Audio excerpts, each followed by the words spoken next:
नमस्कार, मैं अंजलि मिश्रा। स्वागत है आप सभी का द न्यूज में। आपको बता दें कि आम आदमी पार्टी की मुश्किलें बढ़ती हुई नजर आ रही है। पहले संजय सिंह की गिरफ्तारी और अब दिल्ली शराब घोटाले में आम आदमी पार्टी को भी आरोपी बनाने की तैयारी चल रही है। इसे लेकर कानूनी सलाह जो है वो ईडी द्वारा लिया जा रहा है। सुप्रीम कोर्ट में जवाब जो है अब ईडी देने वाली है। तो ऐसे में पूरा माजरा क्या है, विस्तार से समझिए। ईडी ने सुप्रीम कोर्ट को जानकारी देगी कि वह दिल्ली शराब नीति में घोटाले के मामले में आम आदमी पार्टी को भी आरोपी बनाएगी। दरअसल सुप्रीम कोर्ट ने आम आदमी पार्टी के नेता मनीष सिसोदिया की जमानत याचिका पर सुनवाई के दौरान पूछा था कि शराब नीति का सीधे तौर पर लाभ जो है वो आम आदमी पार्टी को मिला है, मनीष सिसोदिया को नहीं। ऐसे में एजेंसी ने अभी तक पार्टी को आरोपी क्यों नहीं बनाया है। जस्टिस संजीव खन्ना ने additional solicitor general S V Raju से पूछा था, जहां तक पीएमएलए का सवाल है, आपका पूरा मामला जो है ये है कि यह एक राजनीतिक दल के खिलाफ गया है। वह राजनीतिक दल अभी भी आरोपी नहीं है। आप इसका जवाब कैसे देंगे? सुप्रीम कोर्ट में आज फिर मनीष सिसोदिया की जमानत याचिका पर सुनवाई होनी है। सिसोदिया को इस साल फरवरी में शराब नीति घोटाले के आरोप में सीबीआई ने गिरफ्तार किया था।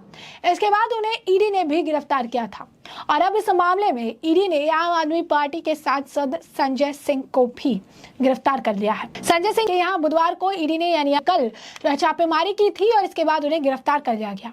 ईडी सूत्रों के मुताबिक सबूत है कि संजय सिंह को शराब घोटाले में आरोपी दिनेश अरोड़ा से करोड़ों रुपए मिले हैं। ईडी का आरोप है कि संजय सिंह उत्पाद नीति निर्माण में शामिल थे। संजय सिंह को रिश्वत मिली। संजय सिंह के खिलाफ ताजा सबूत मिलने के बाद ईडी ने सीबीआई को भी पत्र लिखा था। ईडी का कहना है कि उनके पास दिनेश अरोड़ा के अलावा और भी बयान हैं जिनमें संजय सिंह का नाम लिया गया है। अब आम आदमी पार्टी को घोटाले में आरोपी बनाए जाने के सवाल पर दिल्ली सरकार के मंत्री आतिशी ने यह कहा कि आज अगर ईडी आम आदमी पार्टी को आरोपी बनाने की कोशिश कर रही है तो मतलब ये है कि उनके पास सबूत नहीं है। ये अपने झूठ और फर्जीवाड़े को आगे बढ़ाना चाहते हैं। बीजेपी को चुनौती है कि 15 महीने की जांच के बाद 1 रुपए भी मिला हो तो भ्रष्टाचार का सबूत देश के सामने पेश करें।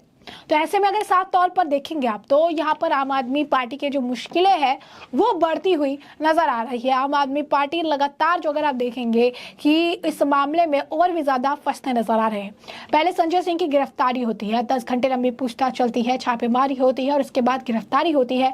इसके बाद दिनेश अरोड़ा जो कि मनी लॉन्ड्रिंग मामले में गिरफ्तार किए गए थे और इस पूरे मामले में जुड़ी हुई सबसे आप कह सकते हैं कमजोर कड़ी थे, उसने सरकारी गवाह बनने के बाद बहुत सारे खुलासे कर दिए। करोड़ों के लेन देन से लेकर 32 लाख के चेक तक का खुलासा किया। यह भी बताया कि किस तरीके से उसका एक काम फंसा हुआ था, जिस काम को संजय सिंह ने मीडिएटर बनकर मनीष सिसोदिया के जरिए जो है उस काम को पूरा किया और कैसे इस काम को उन्होंने आगे जो है अंजाम दिया। इसके बाद 82 लाख रुपीस जो है उसे लाया गया, उसे इस्तेमाल किया गया, उसका आप कहिए कि यूज जो है वो इलेक्शन में किया गया। जिसके बाद जब मनीष सिसोदिया से जुड़े मामले के, क्योंकि इस मामले में शराब घोटाले मामले में 2 नेताओं की बड़ी गिरफ्तारी एक ही पार्टी से हुई, तो पहले मनीष सिसोदिया और अब संजय सिंह की हुई है। ऐसे में मनीष सिसोदिया की जमानत याचिका की सुनवाई के दौरान सुप्रीम कोर्ट ने ही ईडी से यह सवाल पूछ लिया कि जब ये पूरी पार्टी को इस मामले में लाभ मिला है, पूरी की पूरी आम आदमी पार्टी इस मामले में इन्वॉल्व है, जो पैसे आए हैं उसका जो प्रॉफिट है वह पूरी आम आदमी पार्टी को मिला है, तो फिर आरोप का जब मामला है तो आरोपी सिर्फ मनीष सिसोदिया या संजय सिंह को क्यों बनाया जा रहा है? आरोप के मामले में भी आरोपी जो है पूरी पार्टी को बनाना चाहिए और आपने अभी तक क्यों नहीं बनाया है। इसके बाद अब ईडी इस पूरे मामले को लेकर सलाह मशवरा कर रही है कि क्या इसमें आम आदमी पार्टी यानी पूरी पार्टी को क्या इस मामले में गुनहगार बता सकती है। इसे लेकर चल रहा है। सुप्रीम कोर्ट में जब सुनवाई होगी तो कहा जा रहा है कि ईडी से इस तरीके से पेश कर सकती है कि आम आदमी पार्टी को पक्षकार तो बनाया जाएगा, साथ ही साथ आम आदमी पार्टी से जो है सारी चीजें कही जाएगी, क्योंकि पूरा लाभ जो है आम आदमी पार्टी को मिला है। यानी साफ तौर पर इस मामले में बड़े से बड़े एक्शन लिए जा रही हैं, बड़े बड़े खुलासे हो रहे हैं। अब ये सूत्रों के हवाले से बड़ी खबर है कि ईडी आज सुप्रीम कोर्ट में ये जानकारी देगी, शराब घोटाले मामले में आम आदमी पार्टी को भी आरोपी बनाएगी। कल सिसोदिया की सुनवाई के दौरान सुप्रीम कोर्ट ने ईडी से ये पूछा था कि घोटाले का फायदा जब राजनीतिक दल को हुआ तो राजनीतिक दल को क्यों नहीं आरोपी बनाया गया है, जिसके बाद ईडी से लेकर कानूनी अगर आप कहेंगे सलाह ले रही है। तो ऐसे में कल जो है कोर्ट ने कल इनसे इस मामले को लेकर सवाल पूछा था और आज का दिन है जब इस सवाल के जवाब के लिए ईडी अपने तरीके से पूरी तरीके से जो अगर आप कहेंगे कि तैयारी जो है कर रही है, अपने स्तर पर तैयारी कर रही है कि किस तरीके से आम आदमी पार्टी जिसने इसमें पूरे पैसे का फायदा उठाया, कहा जा रहा था 1000 करोड़ का जो है घोटाला है, इससे ज्यादा का भी हो सकता है। साउथ लॉबी के साथ भी कनेक्शन निकलकर सामने आए थे, के कविता से भी कनेक्शन निकलकर सामने आए थे। सीएम आवास में मीटिंग हुई थी जहां पर दिनेश अरोड़ा की मुलाकात, मनीष सिसोदिया, संजय सिंह ये लोग थे, वहां पर सीएम अरविंद केजरीवाल से मुलाकात हुई थी, जो है वीडियो कॉन्फ्रेंसिंग की भी बात सामने आई थी।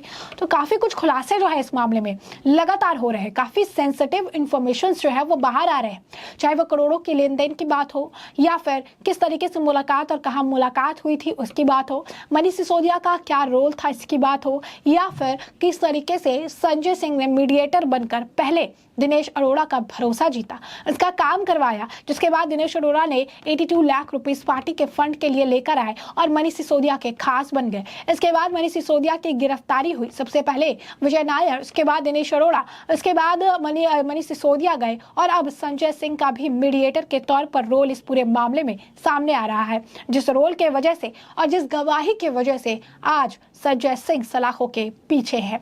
तो ऐसे में ये कहना गलत नहीं होगा कि लगातार कहा जा रहा है कि जो किंग पिंग है इस पूरे मामले का, जिसके इस पूरे मामले में पूरा अपना दिमाग लगाया है, वो अभी भी बाहर चल रहा है, यानी इशारा जो है केजरीवाल की तरफ है और गिरफ्तारी का इंतजार भी अब केजरीवाल का है। लेकिन केजरीवाल अपनी पार्टी को और अपने नेताओं को लगातार कट्टर ईमानदार बताने से चूक नहीं रहे, लगातार कट्टर ईमानदार कह रहे हैं और ईडी पर दबाव है, ऐसा आप कहिए कि एक तरह से लोगों को भटकाने का प्रयास भी कर रहे हैं। लेकिन कल सुप्रीम कोर्ट ने ही अपने बात में कह दिया था कि जब आरोप पूरी पार्टी पर है, जब पार्टी में जो ये फंड आया जो कि इलीगल तरीके से आया, उसका फायदा भी पूरी आम आदमी पार्टी को हुआ है, तो ऐसे में आम आदमी पार्टी को ही आरोपी क्यों नहीं बनाया जा रहा है, उसका जवाब ईडी दे। जिसके बाद अब ईडी इस पूरे मामले को लेकर कानूनी सलाह ले रही है कि क्या आम आदमी पार्टी को पूरी की पूरी पार्टी को आरोपी बनाया जा सकता है। और कहा जा रहा है कि आज सुप्रीम कोर्ट में जब मामले की सुनवाई होगी संजय सिंह की, तो ईडी द्वारा अपना पक्ष रखते हुए आम आदमी पार्टी को आरोपी और पक्षकार बनाने की भी बात कही जा रही है। कई सारे सवाल है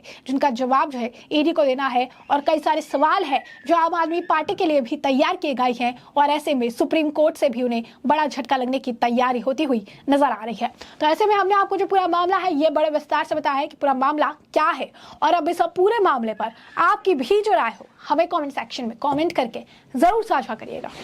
धन्यवाद।